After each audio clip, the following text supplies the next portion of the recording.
Yo. Okay. Agafilimi kacu nuko gatangiye. Wana afande wacu we hano arasinziriye, hari akamodoka kazaga muri ubwo buryo. Hari uwaje rero muri ubwo buryo nanone afata ikarito ashyira mu kamodoka hano. We muyijyanisha. Wana akamodoka karatangira, kumbe hari abari kugakoresha kuri remote cyangwa se telekomande.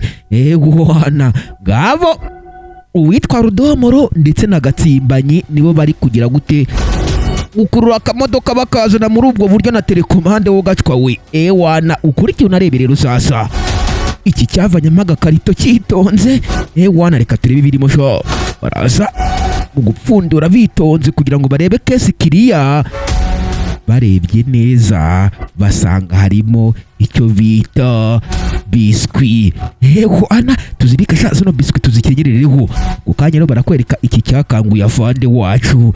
Wana mwaramutse. Wana maka juice afande. Ngabo afande yarahagurutse ajya kumuhereza juice. Mwongere muzane sha. Akamodoka kacu karagarutse. Ngabo afande we yinjiye mu nzu kujya kuzana juice. Barakwereka kino cyafashe indi karito shyira hehe mu kamodoka kari hano. Barongera baragatwara. Ngabo rero sasa akamodoka kacu karerekeye kiriya gisigara hariya. Ngabo kumbi mo ndani mu nzu barakwereka afande wacu ari muri firigo ari gushaka icyo bamutumye. Ngabo rero sasa kumbi juice yarayibonye. Barakwereka rero aba Rudomoro ndetse na Gatsimbanyi akamodoka karongeye kabageraho akirasha. Abo bafata akamodoka rero baragaterura bitonze bagashyira ku ruhande nk'abandi bajura bose. Ukurikira unareba akantu ku kandi nyaboneka kandi vuga gukora subscribe. Abo afande yaraje ahereza kino juice, nta kindi cyakoze rero nacyo fasta cyahise kimwishyura cyitonze. Urave kuri Muhoza Patrick wacu. Okay urakoze cyane kiriya. Icyo atazi rero nuko banamukokoye bamwibye. Uru rwaragiye. Tebuka sha tebuka. Byaramuhamagaye. Byagenze neza kabisa. Aho ni sawa. Abo rero sasa afande we hano witegereza neza amakarito ye. Aya makarito se kandi kumbona wagira ngo ntiyuzuye, arabara yitonze 8. Kumbona wagira ngo harabura habirira. Wana afande we byaramucanze ntazi kiri kujya mbere, aritegereza neza amaye nka data. Ariko ubwo nayagurishije afande ntiyabyitaye, harongera agira gute areyecarira. Ukurikira unareba akantu ku kandi nyaboneka atagira n'akagucika. Ngabo rero sasa afande yakweye agatelefone ke keza yiguriye, arongera yisubirira kuri WhatsApp atangira gucatinga n'abashuti be za ndugu. Kumbi barakwereka bano barongeye bafata ka kamodoka bagashyira mu mwanya wako. Kumbi n'icyande kigiyeyo ni cya Gatsimbanyi cyacu nicyo gikurikiyeho kujya guteka imitwe. Afande we hano yibereye kuri WhatsApp anacuruje neza cyane. Kumbi cya Gatsimbanyi cyacu cyari kihageze. Mwaramutse afande. Wana amazi yo kunywa. Ngabo rero sasa muzane iki cyahise gitwara ka kamodoka na telekomande kirakohereza muri ubwo buryo. Gatsimbanyi wacu acunga afande aho yinjiye mu nzu, aterura ikarito ahita yishyira hehe mu kamodoka. Ibindi bisambo byose mujyane sha. Ngabo afande wacu yaragarutse, bano barayitwara ndavuga imodoka. Ngabo rero sasa ibageraho akira sha. Bahereje cya Muhoza Patrick ikarito.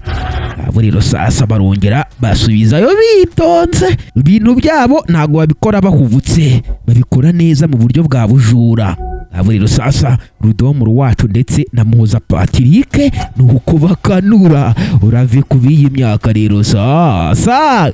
Ngabo wana Gatsimbanyi we hano yafashe hasi hejuru mu guteka imitwe. Barakwereka afande yamuzaniye amazi. Ngabo ako kanya kiriya gutomera vuba na bwangu. Kumbi ku rundi ruhande barakwereka uko kigutomera amazi, nyamara ku rundi ruhande barakwereka hari undi mufande wazaga. Wana afande Jean Marie. Afande Jean Marie rero mukuza wana nyongera ndi fande, nyongera ndi mazi kabisa, no bicyaka kimeze nabi, byatumye ndi mazi fande wacu. Babo rero sasa uko afande yakinjiye rero hariya ndani akamodoka karongeye kakigeraho gifata ikarito gishyira hehe ndani mu modoka. Urave kubiyi myaka rero sasa wana ngavo mujyane sha ni igisambu ruharwa. Ngavo afande wacu yazanye amazi, iki kimutumye muri ubwo buryo cyitonze cyane. Urave kubiyi myaka rero sasa afande yaraje aragihereza nk'abandi bakomando bose, gitangira kunywa wana kirisakasaka kigiye kwishyura afande byanze bikunze. Kumbi uwitwa Jean Marie yabonye ibiri kujya mbere hariya abona si iby'i Rwanda. Biriya ni ibiki kandi? Kumbi bano akamodoka karimo kabasanga, uko kabasanga ni nako Jean Marie wacu ari kubyitegereza. Bano baginga sha wana Jean Marie wacu ahita yataka afande Jean Marie wacu barakwereka runo rwarimo rugira gute? Urave kubiyi myaka rwarimo runywa amazi rwishyura afande wacu rero sasa rurakarenga ruri kugenda muri ubwo buryo. Kumbi rwitegereje hakurya, Gatsimbanyi wacu yitegereje hakurya bagenzi, abona ari umuvandi uri kuza cyita kikarengaho gacwa ngicyo cyarirukase ngo uzaze urebe. Muza Patrick wacu nawe arebye inyuma abona hari umufanduje. Muza Patrick wacu rero nawe aranyonyomba fasita nk'abandi barara bose arakarenga. Cya rudomoro cyacu cyo gisigara hano. Afande Jean Marie ahitaza polampora wana agihagarara inyuma akira kimuhereza n'ikarita arayakira neza yitonze. Urave kuba afande b'imyaka rero sasa atereka hasi mu gihe gifasha akamodoka ngo bagende, gisanga na afande Jean Marie uhari. Ceceka ikibazo cyawe reka ngufate nitonze. Ndugu ngwino hano sha dore abaginga bari kukwiba. Uyu yitegereje hari hakurya afande Steve wacu birani ibiki kandi? Yayisaza kibuno mpamaguru yirukanka wana araza kibagifashe bagikatiye nta hantu ho gucikira gifite. Ukurikira unareba akantu ku kandi nyaboneka atagira akagucika. Ngabo rero rudomoro wacu baramunyase tereka hasi sha. Ako kanya rero nta gutinda afande wacu yarahagize dore umuginga arakwibye sha.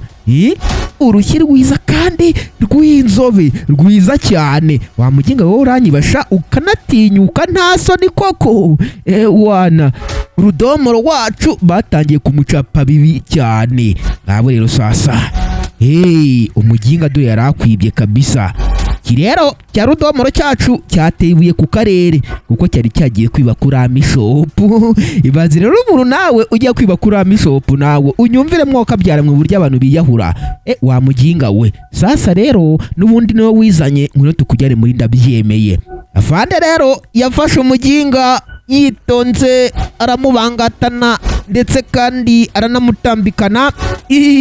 Yaramutambikanye ngo uzaze urebe rero sasa agafilimi kacu ari nako kagera ku musozo wako.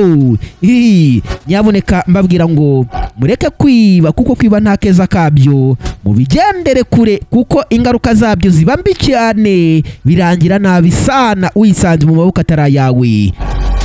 Wana reka mbwire rero abo twabanye nti Imana ibandebera icyoroshye kandi erega ndanabakunda cyane ariko namwe impamvu mbakunda murayizi.